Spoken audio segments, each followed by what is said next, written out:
Good morning, everyone.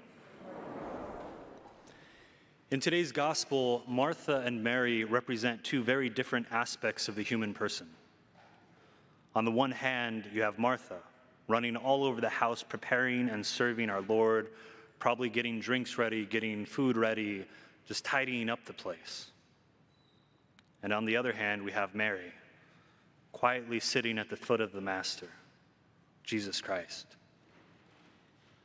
listening to every word that comes forth from his mouth. And Mary had the better part. Much of this, though, boils down to, I guess we can call them priorities. So I want to share a short story with you. Once there was this married couple with 3 children. One day, the mom, a school teacher, comes home from a long day at work teaching kids and plops down at the dining room table, taking out her laptop to get started on the next day's lesson plans. As she's working, her youngest child comes into the dining room, climbs into her lap, and the child asks, "What are you doing?" "Working," the mom replies. "Why?" "Because I have to get these ready for tomorrow." "Why?" The mom takes a deep sigh. She knows what's coming. And I'm sure many of you know how long and arduous these why conversations can become. Finally, though, after a few minutes of the whys, the young child asks, "What's the lesson plan about?" "Well," the mom says, "I'm asking what the kids want to be when they grow up." And with that, the child says, "Okay," jumps out of the lap and runs off. A few moments later, Dad comes home from work, greets his wife, and sits down at the table to do some work of his own. Just then, the youngest, followed by the other 2, comes back into the dining room with big smiles on their faces. Mom turns to Dad and gives him the "your turn" look.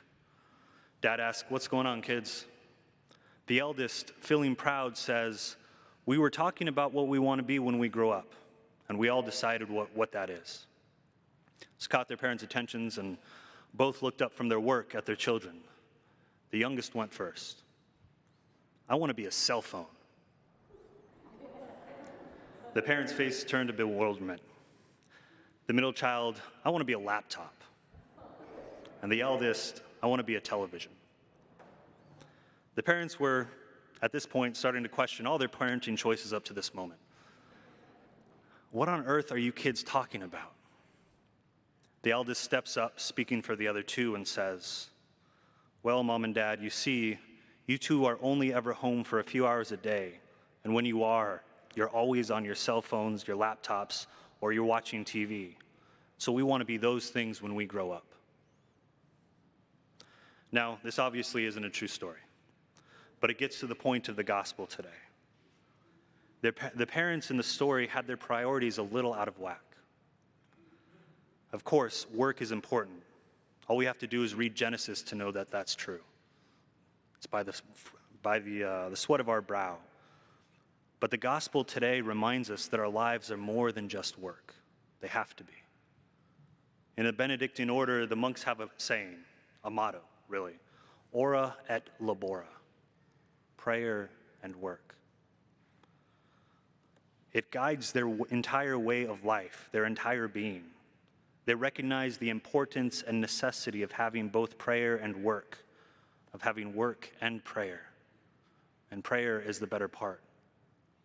They recognize it as being really a balancing act of sorts, trying to keep the priorities right, putting prayer first, but also recognizing how absolutely necessary it is to work.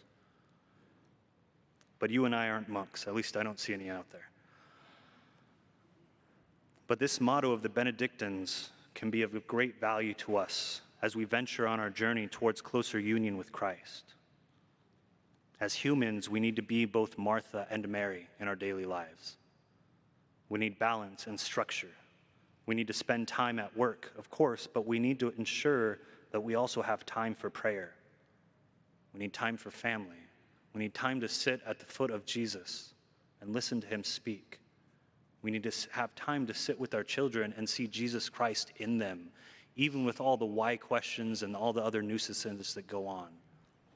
Because Christ is there within them too.